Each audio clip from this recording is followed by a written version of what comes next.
Hello guys everyone, back to my channel Shivam tailors. আজকে দেখাবো তোমাদেরকে সেলাই লাইন সোজা কিভাবে করতে হয়। তো যারা নতুন মেশিন নিয়েছো আর নতুন সেলাই শিখছো তাদের জন্য এই ভিডিওটি অত্যন্ত গুরুত্বপূর্ণ। তো ভিডিওটি শুরু থেকে শেষ পর্যন্ত দেখবে, তাহলেই কিন্তু বুঝতে পারবে আমি কিভাবে সেলাই লাইনটি সোজা করছি। ভিডিওর শুরুতে একটি শার্টের পকেট সেলাই করে নিয়েছি আমি সোজা স্ট্রেট।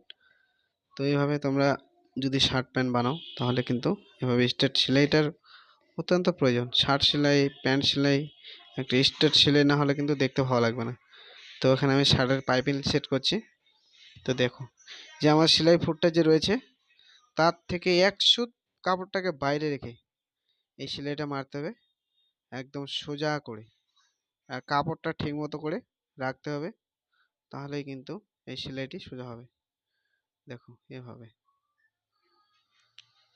এভাবে সোজা করলে দেখতে অনেক সুন্দর লাগবে।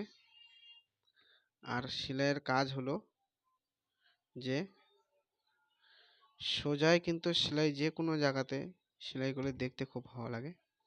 তো আমি তোমাদেরকে দেখাবো যে কতটা কাপড়টা ছেড়ে যাবে। এটার 100 প্রায় ছেড়ে এভাবে সেলাইটা করতে হবে, তাহলে কিন্তু সেলাইটা একদম ঠিকঠাক হবে, পারফেক্ট। তো এই পাশেও আমি এভাবে সেলাই করে নেব।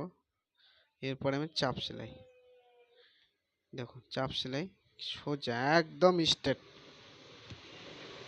এটার মধ্যে কোনো প্রবলেম নেই, শুধু আস্তে আস্তে করে মেশিনটা চালু রাখতে হবে আর দু হাতে ধরে দু সাইডে একদম সেলাইটা মাঝ বরাবর দিয়ে দিতে হবে, একদম সোজা। দেখো কতটা ফিনিশিং লাগছে দেখতে।